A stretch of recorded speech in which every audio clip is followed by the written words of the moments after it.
Hola. Ahí tenés. Hola.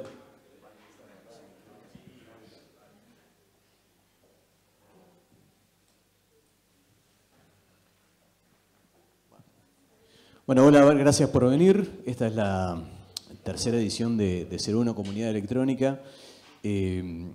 Con Seba decidimos traer a Mateo de Vaca Sagrada. Ella le va a explicar todo lo que es, porque nos pareció que era una iniciativa súper importante para el crecimiento de este formato y de todo lo que es cultura, no solo electrónica, sino musical en general en nuestro país. Y es una oportunidad bastante única de acceder a un formato que está en crecimiento desde hace unos años, al punto de superar en ventas al streaming desde los últimos 2 años. Y que también está generando todo un movimiento de otras áreas musicales en cuanto a mezcla, mastering y todo lo que tiene que ver, lo que gira alrededor de la construcción de música en vinilo. No los voy a aburrir, los dejo con Mateo. Bueno, buenas noches, gracias por venir. Yo soy Mateo Mera, como decía Daniel.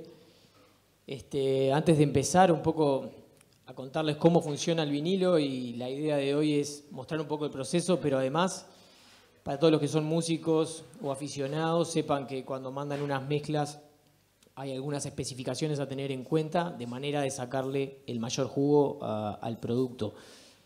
Se puede cortar cualquier cosa en un vinilo, un relato de Kessman, hasta una pieza de bajo, hasta la música electrónica del carajo.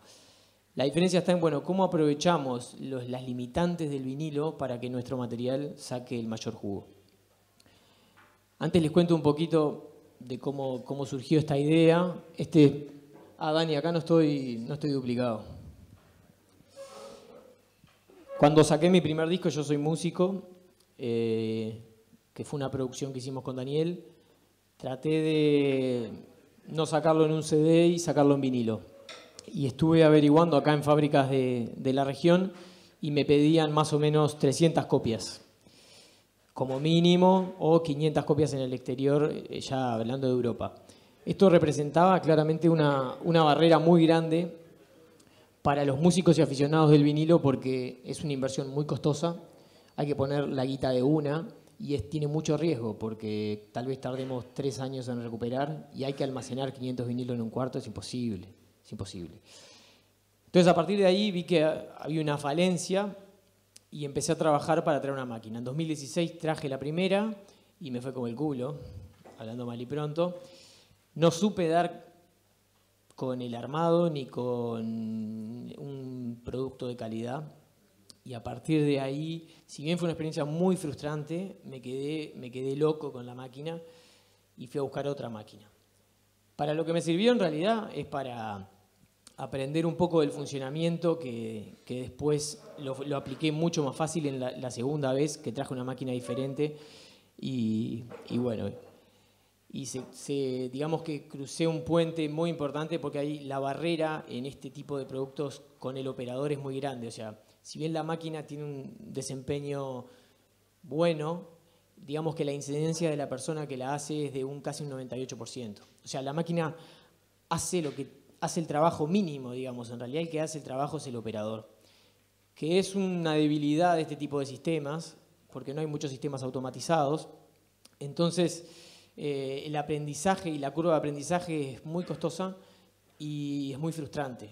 Obviamente no quiero desalentar a nadie, al contrario, creo que hay mucho lugar para otras personas que quieran meterse en el arte de cortar vinilos, y creo que sería muy positivo que haya más personas, no solo por la competencia, sino para compartir conocimiento, para buscar otras opciones a lo que es la materia prima, que eso después lo vamos a ir hablando.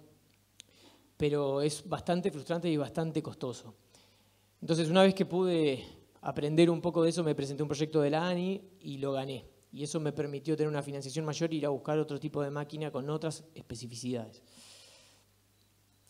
El problema era en Uruguay se venden pocas unidades de vinilo, entonces obviamente las fábricas de prensa que había en los 70, los 80 y los 90 desaparecieron. Y acá estábamos hablando con Sanabria, salió una entrevista en El Observador, pero después lo charlamos con él, de que, por ejemplo, la banda más importante de Uruguay, o que tiene más unidades vendidas que No Te Va a Gustar, vende 500 vinilos al año. Eso no justifica una inversión de una industria gigante de prensa, tomando todos los costos que hay acá, para instalar algo así. Entonces, ahí me di cuenta que necesitaba algo que me permita trabajar a poquita escala, para que un músico, para que un aficionado, como soy yo que soy un músico emergente, pueda hacer una copia y recuperar. Haga 10 copias y recuperar y no imponerme en el riesgo de 500 copias, que estamos hablando de mucha guita, que va a ser muy difícil de que tenga retorno. Cuando me planteé el proyecto era volver a fabricar vinilos en Uruguay, que era algo que estaba descontinuado, democratizar un poco el formato, porque también veía que quedaba rezagado para las bandas grandes, como No Te Va a Gustar, como La Vela Puerca, o algunas ediciones de... Yo soy más del palo del rock, seguramente la gente que hace música electrónica, hay muchos sellos en Europa que hacen tiradas un poco más chicas, pero era como para un nicho muy particular.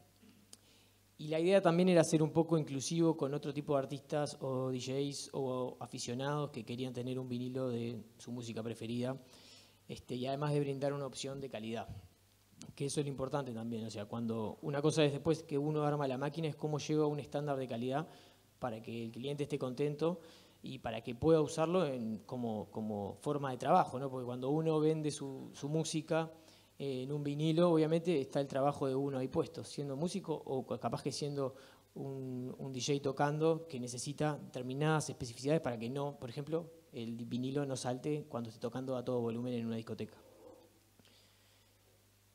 Lo que nos diferencia de otras fábricas es eso, es el proceso y la escala. Básicamente yo recibo un audio, si lleva arte, se hace el arte obviamente.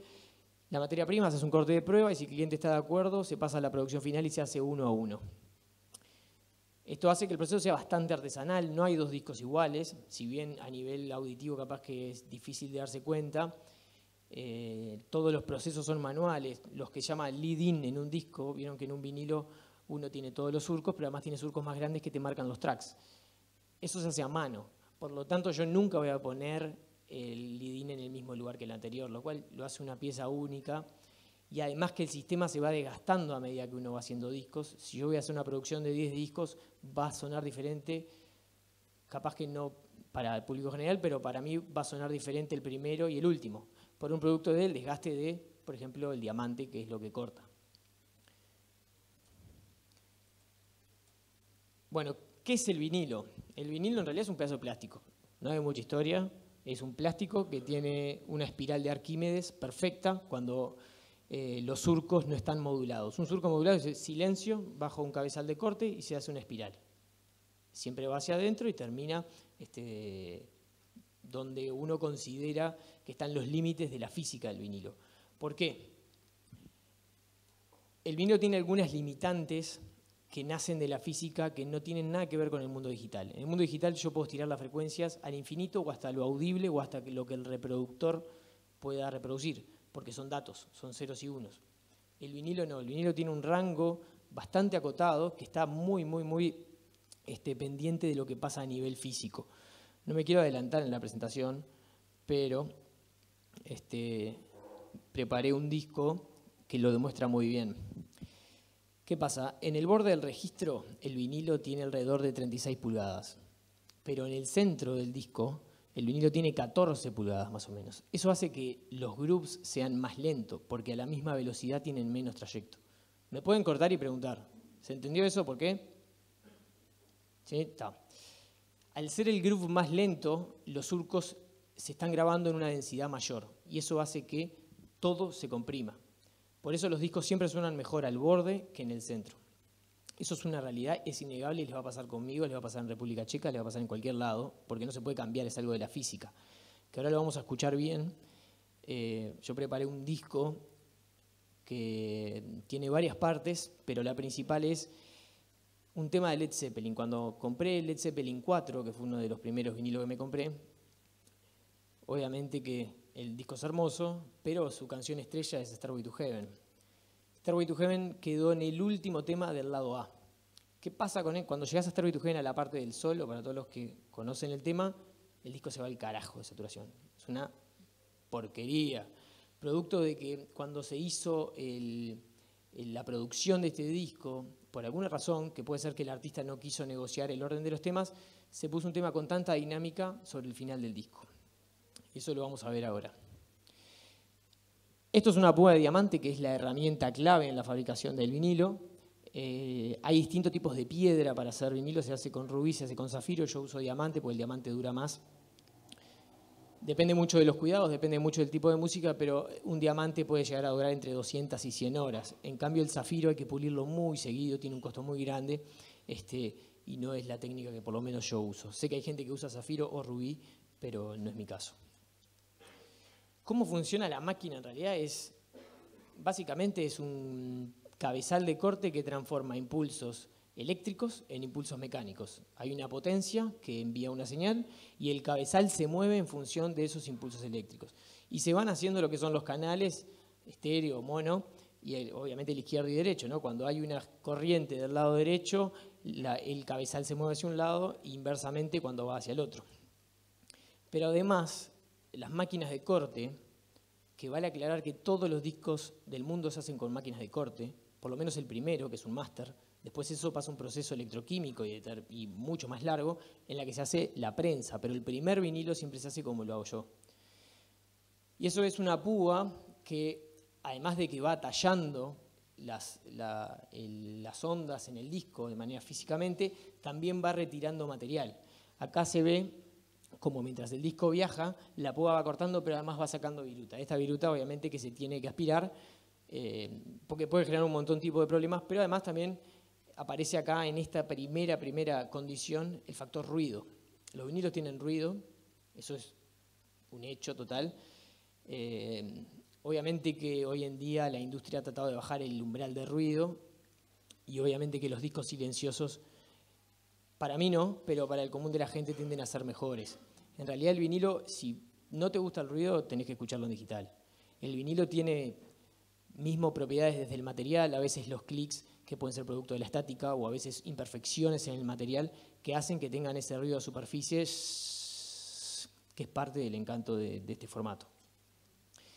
Esto es lo que les decía, es la espiral de Arquímedes, ¿no? El vinilo arranca acá, ¿verdad? Arranca acá, va haciendo este recorrido. Cuando es un groove que no tiene modulación, se le llama, no tiene información. Eso es una espiral completa. Pero cuando el groove sí tiene información, empiezan las ondas, se empiezan a ver físicamente en el vinilo. Esto tiene una incidencia muy grande en la construcción de un vinilo. ¿Por qué? Esto es una máquina, es una Neumann hiper conocida. Para que se imaginen que es una máquina de corte, porque también hay gente que se imagina un muro, en realidad es una maquinita chiquitita, con un montón de procesos o una sucesión de máquinas, pero lo que lo hace posible es un plato que gira a una velocidad constante, que no tiene movimiento, o sea, esta oscilación que a veces tienen los platos produce un efecto que se llama wow and flutter, que se da mucho en pianos, en voces y en violines, que es como una oscilación en el pitch. Cuando compren una bandeja, siempre está bueno chequear, qué oscilación tiene mi plato antes de pagarla. Porque muchas veces, por ejemplo, en estas técnicas es un problema de que el eje está vencido o está roto. Justo Franco, que está acá, me vendió una que estaba muy bien, pero igual se lo cambié. Y esa parte es crucial, porque si el plato tiene movimiento, el vinilo siempre va a quedar movido, no importa después que pase una bandeja que no tenga movimiento.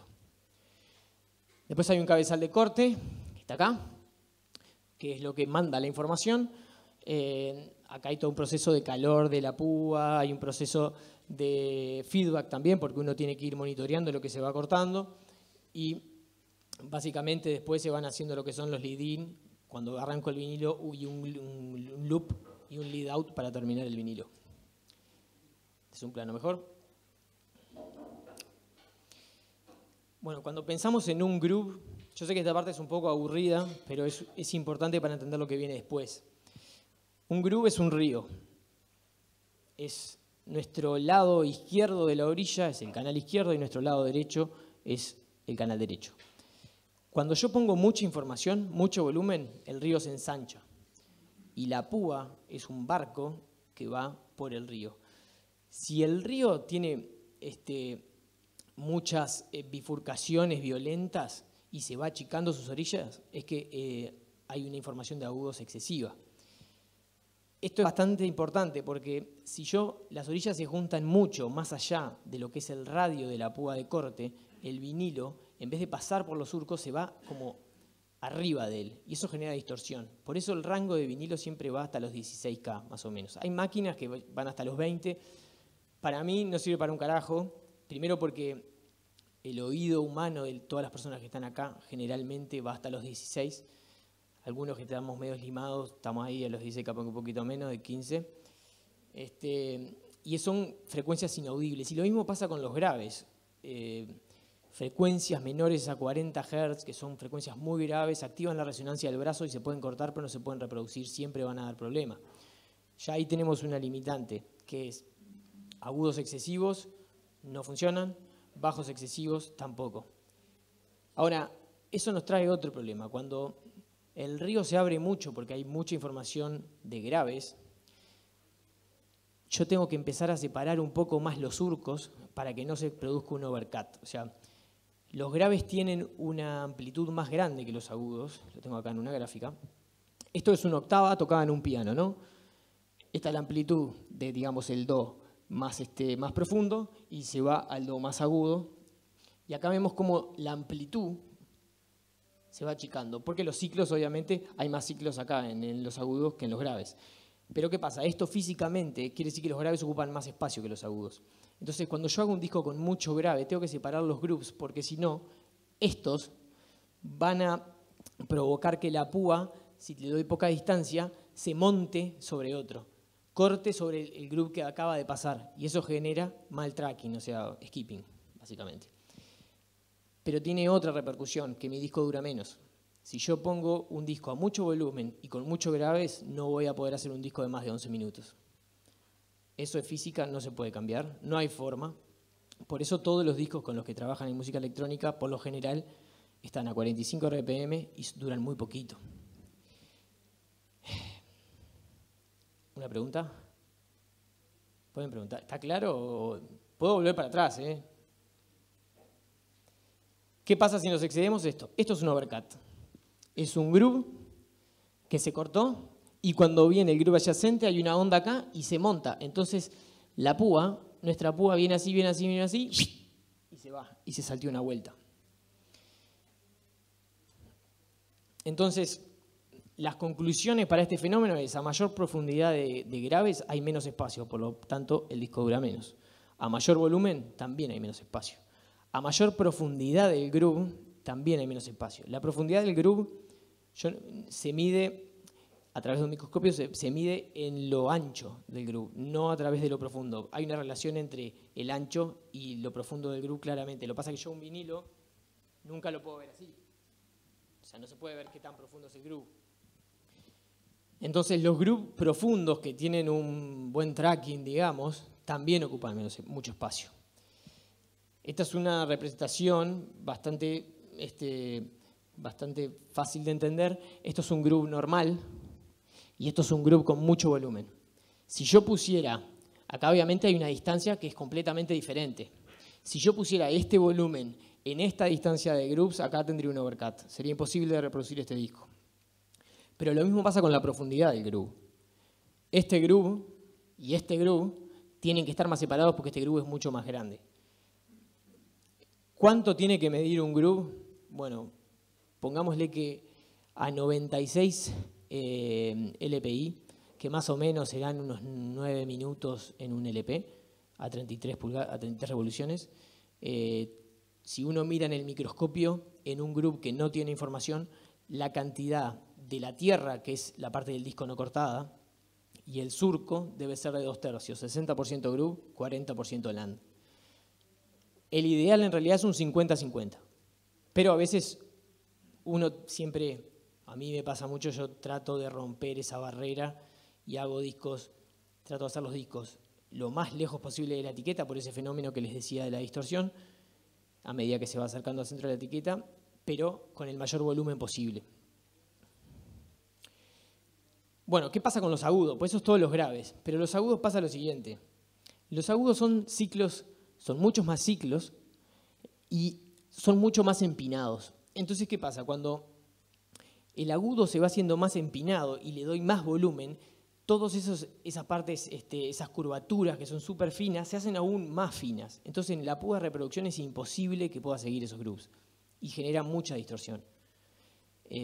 Y eso es lo que pasa acerca del disco. Como el material es el mismo material, el mismo volumen, con la misma EQ, pero se graba más cerca de la etiqueta, todo se achica.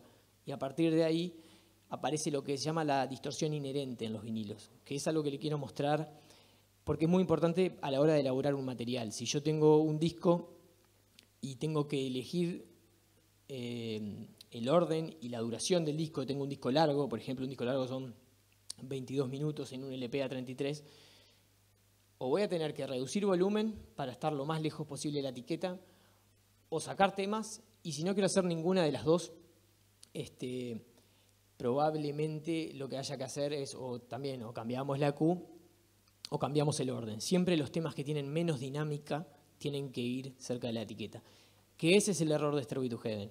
Stairway to Heaven empieza muy gentilmente y después obviamente termina en un rock and roll hiper profundo, donde los platos están estallados, la voz de Robert Plant muy arriba, las violas de Jimmy Page también, y lo que pasa es un fenómeno espantoso de distorsión.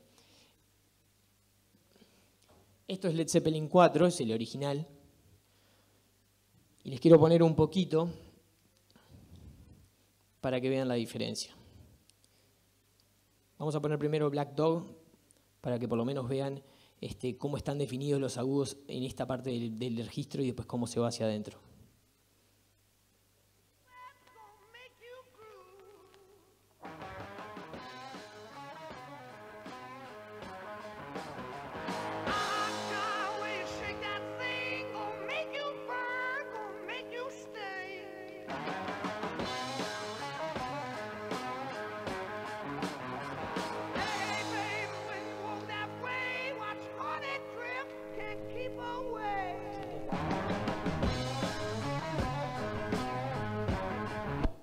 Bien.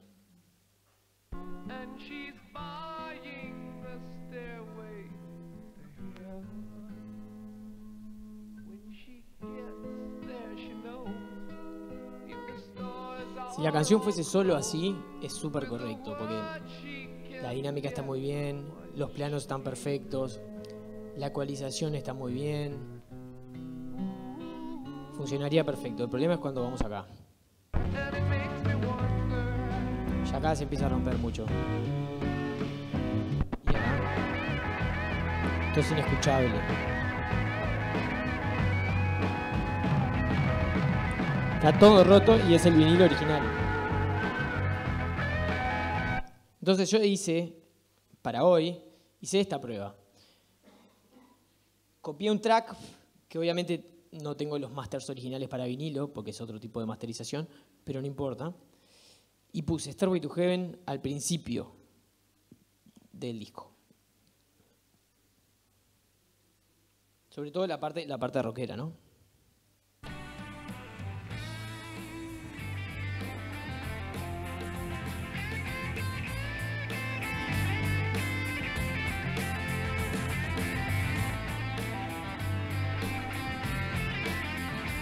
Ahora vamos a ver lo que está pasando en el estéreo, que es donde uno escucha la distorsión.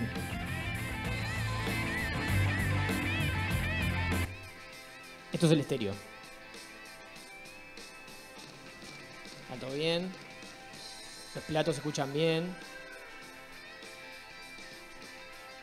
El redo se escucha bien. O sea, bien me refiero a que no hay una distorsión clara en los agudos. Por lo menos no perceptible. Claramente que nadie escucha un disco en estéreo, solo el canal estéreo, ¿no? Pero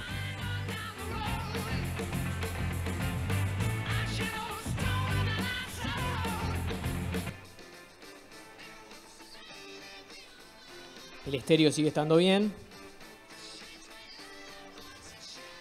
Acá cuando viene más quilombo no pasa nada tampoco.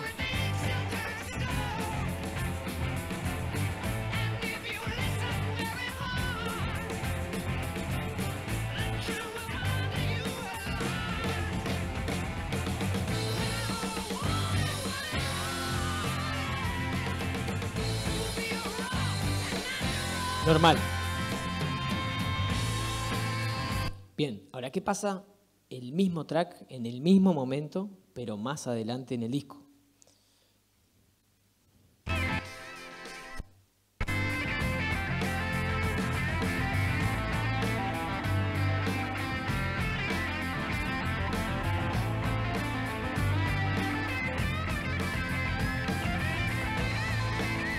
Todavía se la banca, pero ahora cuando pase al estéreo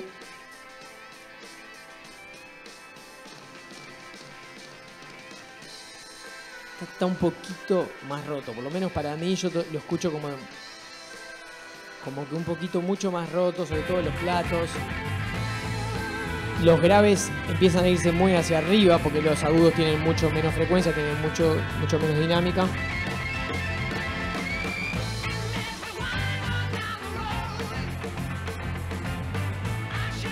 Ahora, ¿qué pasa si me voy todavía más adentro en el disco? Y acá arranca la cagada.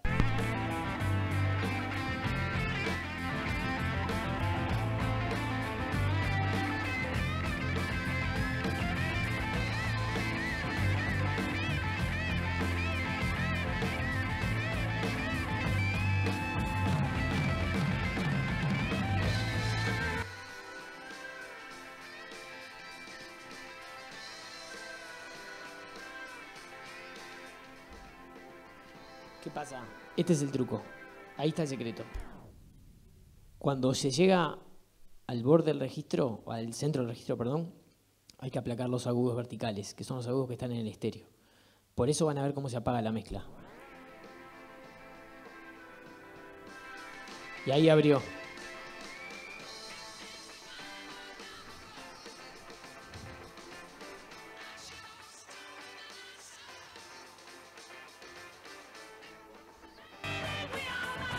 Miren cómo está ahí.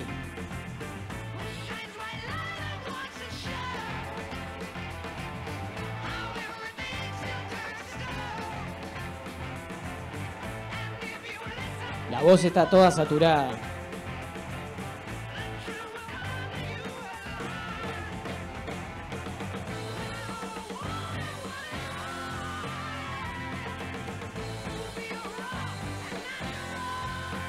Claro, cuando uno lo hace progresivo en un vinilo, no se da cuenta. Pero si yo pongo este mismo track de vuelta al principio, tiene mucho más brillo. Acá se fue al estéreo, pero...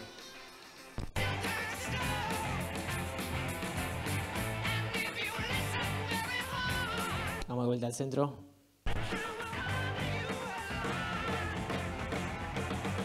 Está todo saturado.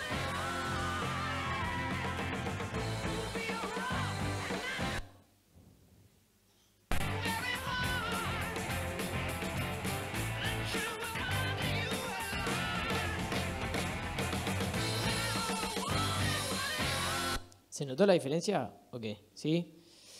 Eso es un problema que no tiene solución y la solución hay que dársela o desde el máster o desde la EQ antes de hacer el disco o desde el orden o desde las prioridades. Yo quiero mantener el disco como lo hice en digital, es una cosa, o lo cambiamos.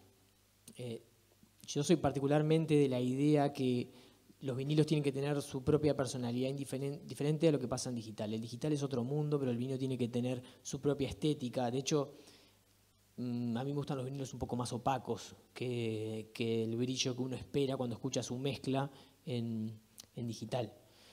Que eso es algo que pasa bastante seguido. O sea, uno trabajó tanto su mezcla que la escuchó en digital tantas veces que cuando vas al vinilo decís, esto está un poco opaco, le voy a dar brillo.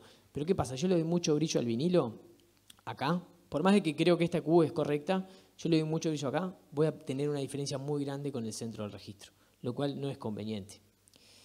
Después les hice un cortecito en mi máquina para explicarles cómo hay que trabajar los graves. Esto es James Blake.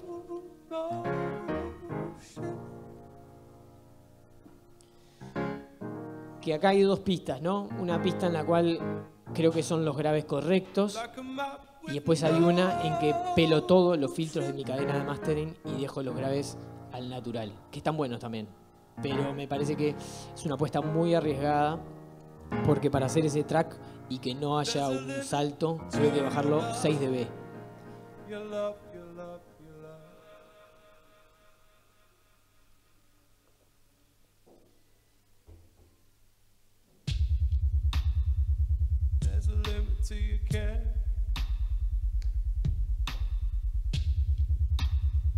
Los graves están...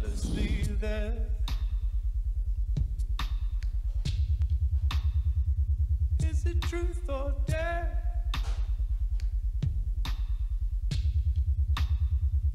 There's a limit to your care.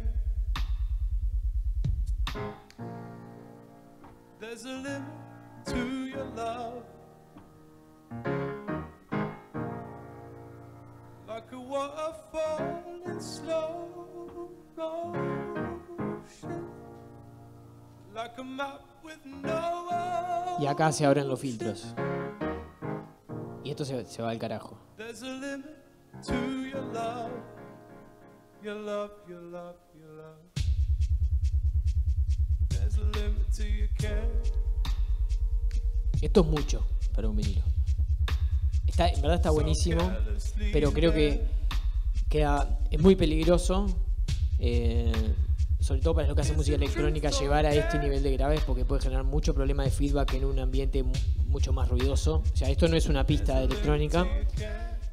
Yo creo que acá se va a alterar la resonancia del brazo seguro y va a saltar este disco. Y después le mostraje, esto es horrible, que es un K cortado, y cómo baja hasta llegar hasta los 20 Hz, pero como baja, digamos, proporcionalmente, o sea, cada vez que va bajando el volumen, se puede cortar. Ahora, cuando yo lo igualo, hay skipping, que es lo que yo les decía. Se produce un overcut, primero porque es muy profundo, necesita más espacio, y después porque se altera la resonancia del brazo y es imposible de seguir. Prepárense.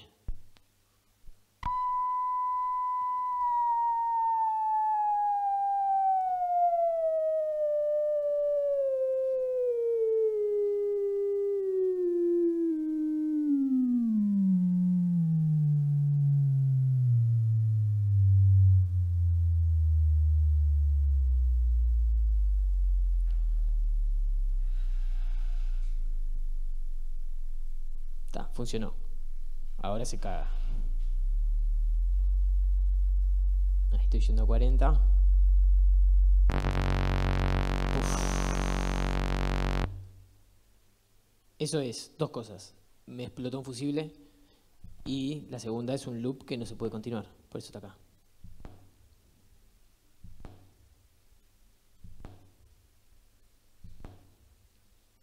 Bien. Seguimos. Ya falta poco. ¿Qué pasó acá? Bueno, con el loudness pasa algo similar a los graves. Obviamente que a mayor volumen yo necesito más espacio, pero pasa otra cosa. Esto es un surco que no está modulado, no tiene información. Esto es un surco con más volumen. Esto es un surco con aún más volumen. Y lo que pasa ahora es un groove que no se puede hacer. ¿Por qué? Porque tiene tanto volumen y la curvatura es tan profunda que la púa se detiene en el groove anterior. Es como que se clava en su lado. Se clava. Me dicen que baja el lenguaje técnico, así que pueden hacer preguntas. Digamos como que se atora en el groove anterior y esto provoca una distorsión del 100%.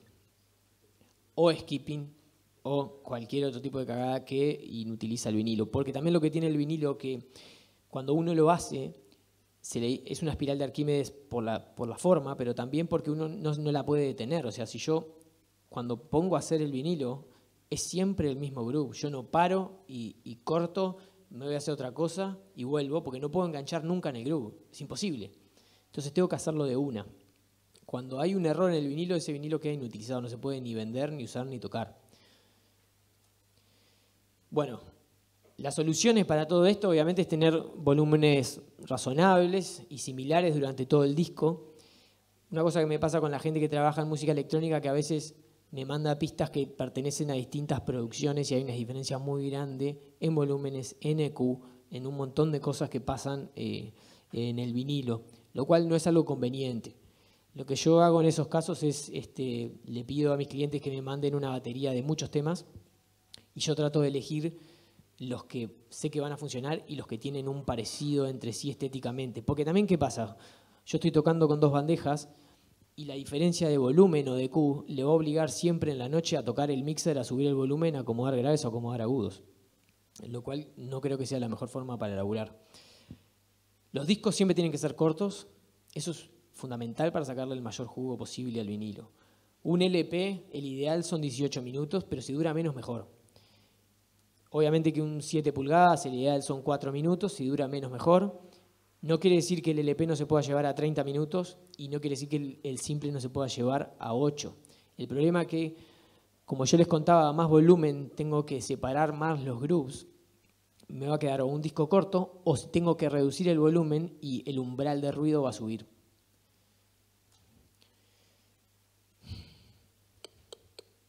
Acá está.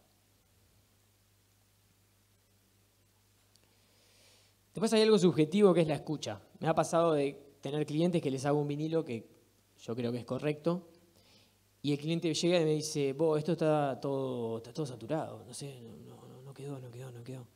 Me manda una foto y está usando básicamente un lápiz así y está tocando con una bandeja de juguete. Entonces, ¿quiere decir que el vinilo está mal? Podría estar mal también el vinilo, pero lo que él escucha es muy diferente. Eso es un caso muy extremo que me ha pasado, que le digo, mandame una foto y le digo, vos tenés la bandeja en otro pitch. La tenía tipo, está toda ardillita, me dice. La tenés tipo dos tonos más arriba. Pero también pasa que en la relación de graves y agudos, cuando hay gente que tiene el oído muy fino, depende mucho de su sistema, de su bandeja y de su sistema de monitoreo. Que no quiere decir que las frecuencias no estén grabadas, sino que él está escuchando otra cosa producto de su reproductor. Y es lo que pasa sobre todo con las púas elípticas y con las púas esféricas. Tienen rendimientos diferentes. Las púas esféricas son las más comunes y las que usa todo el mundo. Son las más recomendables porque tienen menos desgaste del surco, pero las púas elípticas le sacan más volumen al groove. Eso es, como se ve acá, es porque la púa elíptica va más adentro en el surco, en las vueltas del surco. Entonces tenemos una diferencia de volumen mucho más grande. El tema de este tipo de púas, bueno, que la vida del vinilo es menor. Si no es un tema para la gente que usa los vinilos, perfectamente se pueden usar. Yo prefiero usar las esféricas porque también sé que es la que todo el mundo tiene y esa es otra cosa. Uno puede hacer vinilos en hi-fi, pero después hay una persona que es un aficionado normal y lo escucha en una bandeja de $100, cuando, por ejemplo, esta púa vale más de $100. O sea, la púa vale más que todo el reproductor y componente entero. Entonces, no podemos hacer vinilos que solo suenen bien acá y que a las personas no les suenen bien en su casa, porque primero que es injusto y además hay muchas personas que compran un vinilo a un amigo o a una banda favorita y tienen que tener la capacidad de reproducirlo de pe a pa.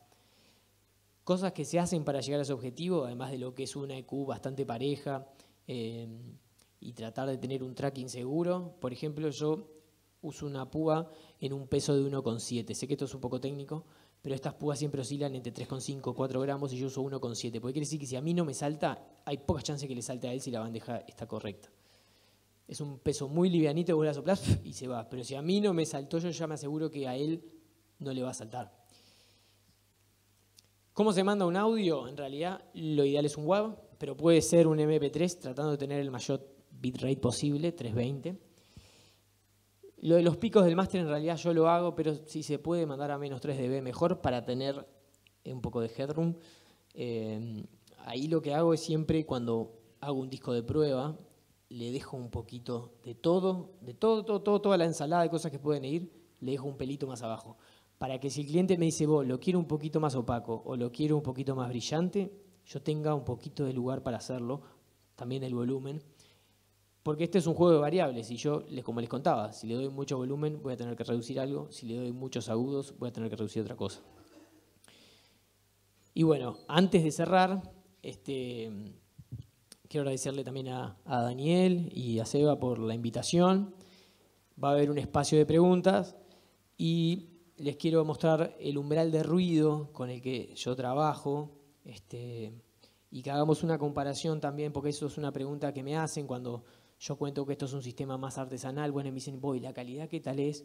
Entonces, la idea es hacer un tú a tú con Stairway to Heaven de Polydor, que es un sello muy grande en el mundo. Y bueno, y si bien esto es un disco viejo y obviamente que tiene ruido, hay que perdonárselo, ver que no estamos, por lo menos creo que mi producto no está tan alejado de lo que es lo comercial. No es un tema de sacarse cartel, sino que me ha pasado que hay gente que me dice, vos estás un poco caro. Y capaz que sí, lo que pasa que en este sistema a poca escala los materiales son muy caros, la importación de la materia prima es hiper cara, yo pago el 80% de lo que compro. Y hay un laburo artesanal yo me entrego al disco cuando lo hago, o sea, no es que lo saco como una pizzería, que me mandas un audio y yo voy, te lo hago así nomás, y si no te gusta manejate. Yo trato de entender un poco al artista, de ver por dónde va el sonido, lo que él hizo y cómo yo lo puedo llevar al digital. Lo hago uno a uno, me lleva mucho trabajo, mucha dedicación, y creo que eso vale. Y trato de estar siempre más o menos en competencia con los precios de mercado.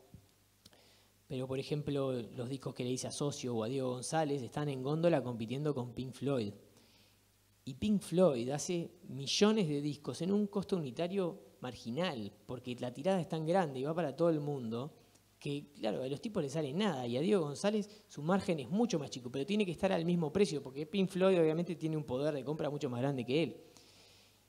Y para que Diego pueda vender al mismo precio que Pink Floyd, yo se lo tengo que dejar más barato para que él tenga su margen. Entonces, justo lo digo porque ayer me escribió un flaco y me dice, joda, en Europa están a $5. Y antes de entrar le dije, flaco, hacelo en Europa, amigo, y disfrutá. No tengo nada, pero hacelos en Europa. Esto es otro tipo de procedimientos que busca el mismo estándar, pero creo que está la posibilidad de personalización, que es lo que no permiten las fábricas en el mundo.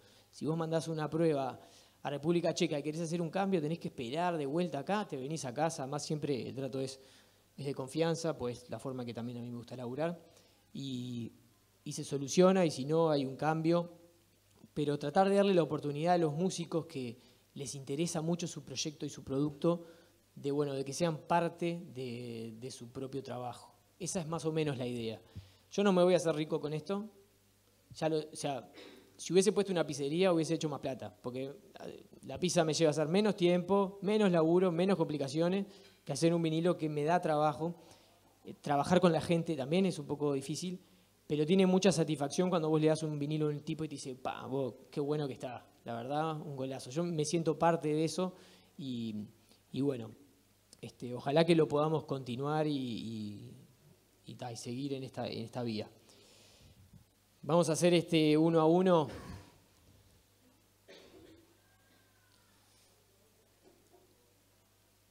Y ya te dejo, Seba.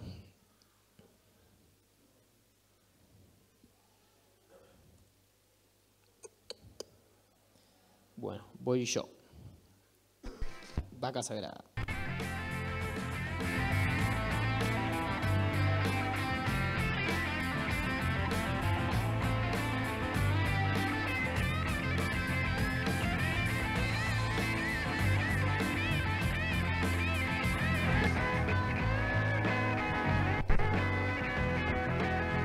Este es el original.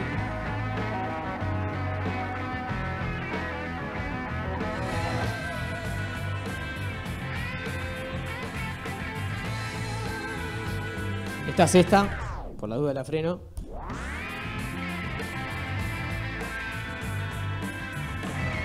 Original.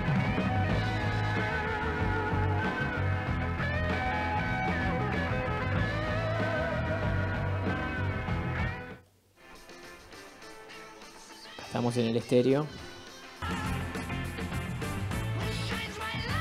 A ver si encuentro el mismo groove.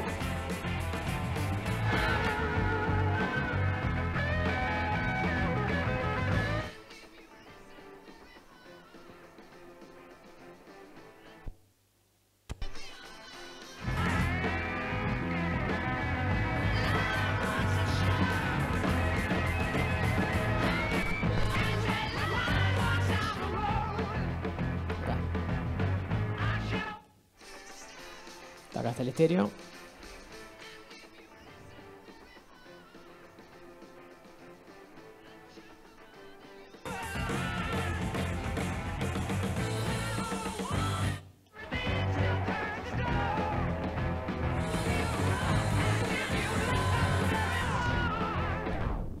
Bueno, muchas gracias.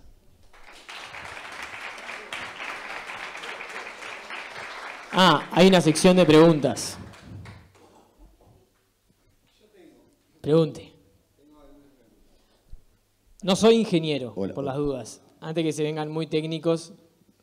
Más que nada con tu producto quería saber cuántas horas de reproducción tiene el vinilo antes de perder la fidelidad o la obsolescencia esa, si tiene alguna cantidad de horas. También otra cosa que quería saber si usás algún gramaje especial.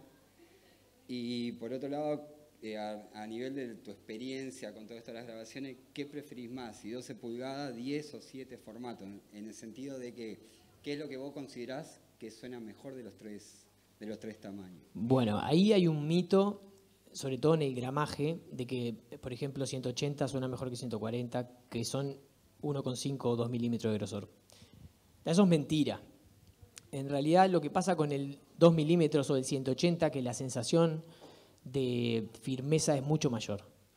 Y obviamente que a la hora de cortar la estabilidad del disco es más grande. Pero no hay una diferencia técnica en el sonido. Yo uso 1,5 por un tema de que a mis clientes el 180 les sale más caro. Y no tendría sentido. La verdad que encarecer algo que no tiene, más allá de la percepción física que a mí me encantan, al tacto es muy importante, y la estabilidad, y tal vez en el arqueo del disco, porque si uno los guarda mal, los discos se arquean, el 180 tiene más duración, no creo que justifique pagar más por eso. Por eso, desde ya hace casi un año, solo traigo 1,5. Después, la fidelidad, en relación a qué era la fidelidad. Hablas de reproducción, si realmente tu producto tiene algún desgaste después de cantidad de horas. Sí, por supuesto tiene un desgaste. Es un desgaste mayor. Los vinilos tienen generalmente 100.000 reproducciones más o menos. El mío no sé porque nunca escuché un vinilo tantas veces, pero sí sé que tiene un desgaste mayor de los grupos producto de que el material es diferente. Esto está basado en un producto básicamente electroquímico que se somete a otro tipo de procesos, y estos son discos de vinilo también, pero es un material más suave. ¿Por qué? Porque como se corta con calor y para evitar el desgaste del sistema, el disco se ablanda a 45-50 grados, se corta y después vuelve a su temperatura normal. Eso hace que sí, tenga una vida útil menor, totalmente. De los tres formatos, el 12, 10 y 7, ¿qué es lo que considerás que es como el mejor para implementar o para grabar de los tres formatos? Siempre 12 pulgadas es el mejor. Lo más largo o lo más lejos del centro del vinilo siempre es mejor, por todo lo que expliqué. No hay forma de cambiar eso. O sea, a mí hay gente que me dice, no, los maxi suenan mejor, es mentira. Pues no hay forma que el maxi suene mejor, pero por la física, no es que lo diga yo. Siempre que tengan la posibilidad de hacer un disco en un LP y que dure poco, es el mejor formato. El simple, pues lo que pasa es que los discos, acá estamos hablando de cosas técnicas, pero después los discos tienen un valor cultural muy grande, y los maxis en una cultura significa una cosa y los simples también. Hay mucha gente que le gusta el simple por el hecho de que son chiquitos, como la gente que le gusta el transparente, que es un disco horrible, que yo hago transparentes, que es horrible porque vos no podés seguir el groove mientras estás cortando, porque estás viendo el lado anterior. Entonces, cuando haces el lado de abajo y vas a hacer el lado de arriba, no entendés nada y es muy fácil cagarla ahí. Y además son feos. Los discos tienen que ser negros, no quiero ser conservador. O Picture Disc. Pero me gusta. O Picture Disc. Esos son discos, en realidad, esos discos son discos transparentes, que tienen una lámina, que yo también los hago. Son discos transparentes que tienen una lámina de pegamento muy fuerte de un lado. Entonces, yo corto de un lado, lo doy vuelta, meto la imagen, pego y hago el otro lado, pero en realidad son discos transparentes. No vale la pena hacer también Picture Disc, ya les aviso, hay un laminado, hay un proceso, es lindo si es para un regalo, si es una Navidad que le vas a regalar tu disco a un tío, a tu novio, lo que sea, no vale la pena invertir en eso. Obviamente que yo doy la posibilidad, pero ya les digo, no tienen la plata. Y una pregunta más, ¿y un tiraje imprimir contigo un tiraje 50, de 100, podemos saber un costo aproximado de eso? ¿O es información secreta? No, cero secreta. Depende de muchas cosas. Por lo general, un disco con arte, que implica el vinilo, la adaptación de la mezcla, las etiquetas, el slip blanco en el que va, que a ver si tengo acá uno, el sellado en plástico, el arte propiamente dicho, vale alrededor de 1.000 pesos. Esto es el slip. sin arte vale menos, pero también después es la cantidad de copias, que es algo que a mí no me sirve, porque como yo los hago uno a uno, en realidad me termino volviendo loco y te voy a terminar odiando, como me ha pasado con gente que me mandó 60 copias, y ya lo último no te puedo escuchar más. O sea, me llaman por teléfono y por favor no vuelvas a cantar esa canción, porque te mato. Pero obviamente sé que a los músicos les sirve. A mí en realidad no me sirve, es más trabajo, gano menos plata, que capaz que yo espaciado en el tiempo puedo vender 50 discos de otra manera. Pero sé que a la gente le sirve y también creo que, como les decía, yo no me voy a hacer rico con esto, tengo otros laburos, no vivo de esto. Además soy músico, hago mis propios discos, pero me gusta como que esto pueda brotar de alguna manera para democratizar un formato que tiene muchísimo para dar, mucho mejor que el digital. A mí me pasa, a mí no me conoce nadie, pero bueno, mis discos, por lo general, siempre se saltea a la gente los temas, ¿no? Hoy en día en Spotify es muy raro escuchar un disco entero como escuchábamos hace 15 años, que te ponías un disco de los Beatles, un disco de lo que sea, de Charly García, y lo escuchabas de pe a pa y te lo estudiabas y estabas 3 meses. Hoy en día es un salpicado. Y cuando pasa con esos tipos que tienen mucha guita está bueno, pero cuando te pasa a vos que estás un año grabando un disco, 6 meses que entre que lo compusiste, la preproducción, te mataste haciendo y vienen y te escuchan 2 temas, te mata. El vinilo creo que te obliga a entender el orden por el cual el artista hizo esa obra. ¿Por qué el tema 1 es el 1 y por qué el tema 2 es el 2 y el 3 es el 3? Y creo que revaloriza el laburo de los que hacemos música. Me parece que eso es lo más importante. Después el mito de si el vinilo suena mejor que el digital, la verdad me importa un huevo. Me gusta más lo cultural y lo que tiene para dar en formato de, bueno, cómo los músicos se relacionan a través de esto.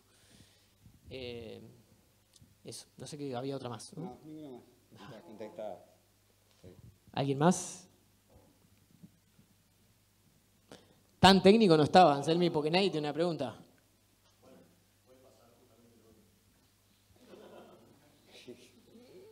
¿No? ¿Ya está? Bueno, muchas gracias, que tenga buenas noches.